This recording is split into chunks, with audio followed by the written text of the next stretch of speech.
There we go. Good morning, everybody. Good morning. Good morning.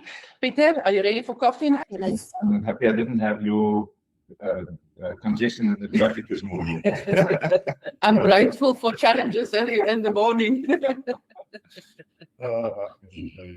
All right, good morning, everybody. We are talking today about negotiation mastery. Win-win or no deal. How cool is that? Peter, you want to open us up here? Yes, I think it's important to live the win-win or no deal concept that we have as a value, because it's so important.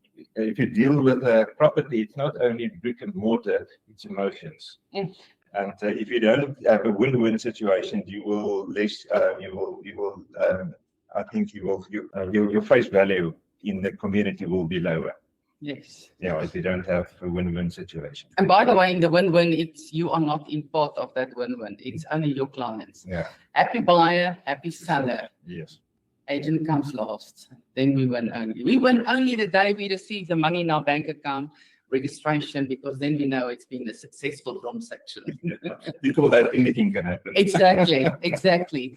And also, just remember, negotiation isn't only about winning. It's about creating alignment with you and your clients. Great agents understand that real negotiation is calm. Remember what Peter now just said about the emotions, informed communication. We've been talking a lot about communicate.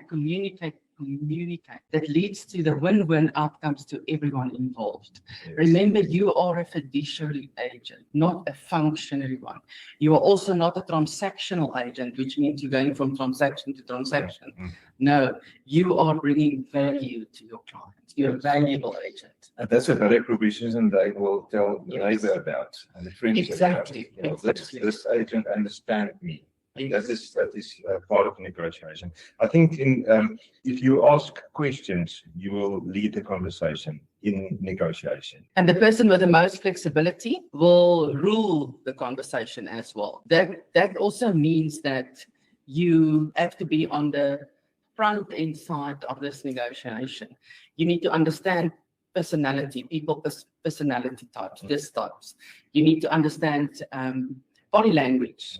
You need to learn from your clients. And something that I've learned very early on, and I think it is in one of the Ignite sessions as well, negotiating offers and make and receive offers towards the end of Ignite. I think it's session 17 and 18, those two together, where you have to mirror and match your client as well.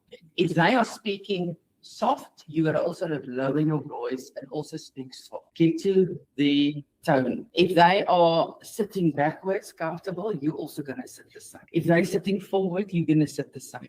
If they are going to sit like this, you're also going to have to take a little bit of a dominant position in, because otherwise you're not going to win this negotiation. Yeah. What do you say, Peter? No, how will you do it? So it's important that you, first of all, have the knowledge, do your homework, so you know what you're talking about when you start the negotiations, whether with the buyer or the seller or the listing.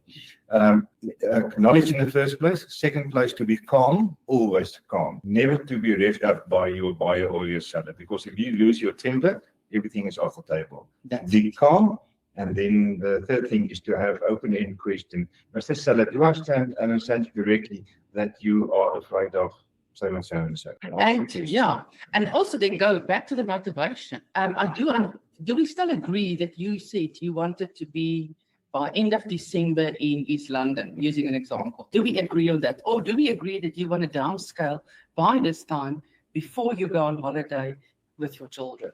I mean, be very reminding of what was the very first reason they have put their property on the market, for instance, or the buyer. What was that best feature that they loved about the property? Remind them about that. Remember, you said you wanted to be close to the school. You wanted a 4-bedroom home. You wanted a swimming pool. This home offers everything, plus it's in your budget. Yeah.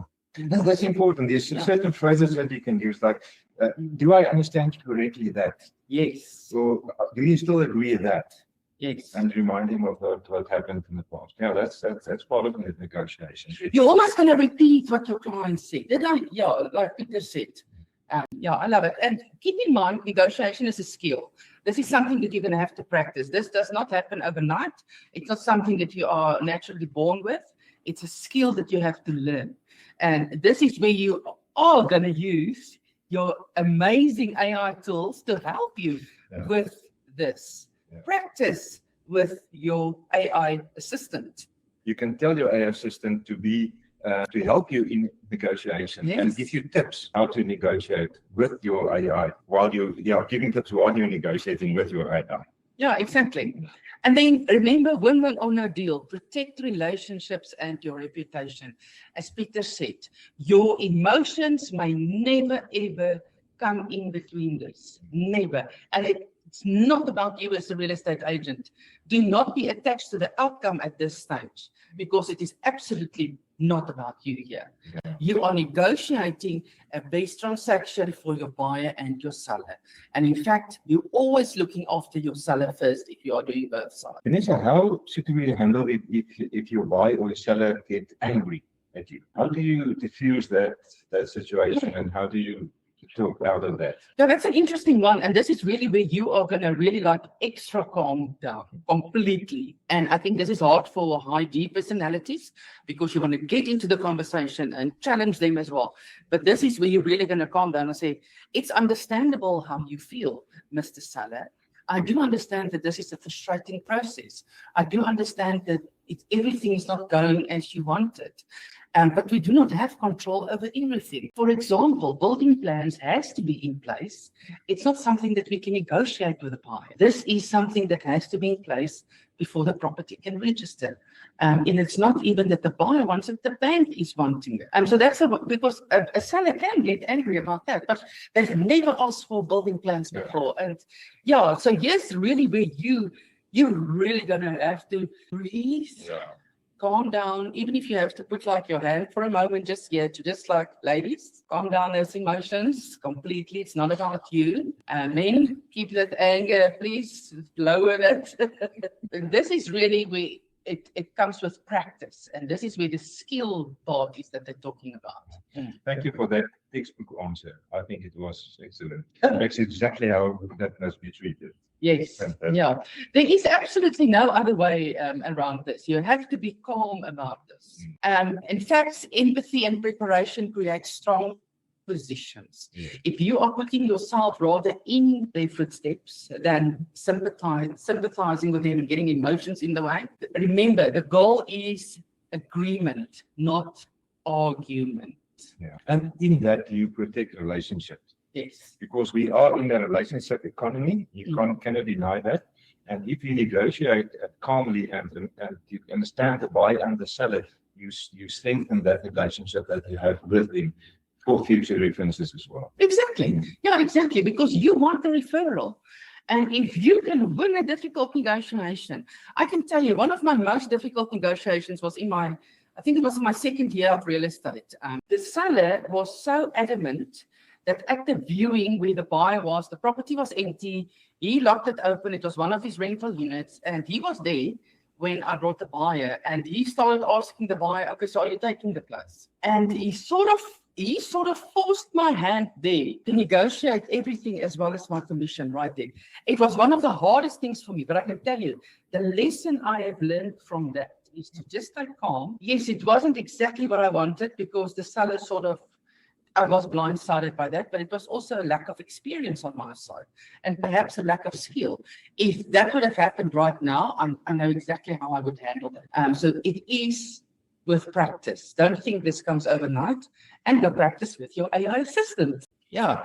Anything else you want to add before we go into those questions? No, I'm looking forward to that question. Oh, you want to go into the questions? Yeah. Okay, great. All right. So we want to leave you with some of these questions. This is now what you got to do in your business. Take action. How do you usually feel going into a negotiation? Confident or reactive? Answer yourself honestly, because it's merely feedback. This is where you can learn. If you're feeling anxious or reactive, you must know that there's still place for development in yourself, and you must learn, and you must try and chat with other people and learn the skills of negotiations. Because the more confident you are, the smoother the negotiations will flow. Exactly. The buyer or the seller mustn't know that you are feeling anxious. You can feel anxious, but don't show it. You're going to learn not to show these things. I think when I always present a big course or training, I still feel that nervous feeling, the butterflies, although I presented so many times. But I think it's very much the same thing when you go into negotiation, because it's the first time you will be negotiating with this specific seller and this specific buyer. But that butterflies is stress that's motivating you. If you don't have that, we will get worried because, I mean, yeah. All right, the second question I want to leave you with, what can you do to prepare more effectively before negotiating? And I can remember something that I used to do is I would role play with some of the other agents that were like almost more advanced than myself early in my career and play scenarios of, okay, but what if this happens? What if this happens? And they really helped me to just get that confidence and to learn what to say and learn where to stay absolutely quiet. Sometimes you also just have to stay quiet and let it be a little bit of an uncomfortable silence for the seller, especially when it comes to that selling price that was now under offer, the offered purchase, and the commission that he has now to pay on that amount. Keep quiet. Keep quiet. Do not say, oh, I know this is a low offer. It's not. Keep quiet. You don't know. All right, the next one I want to leave you with. How do I balance my client's goals with fairness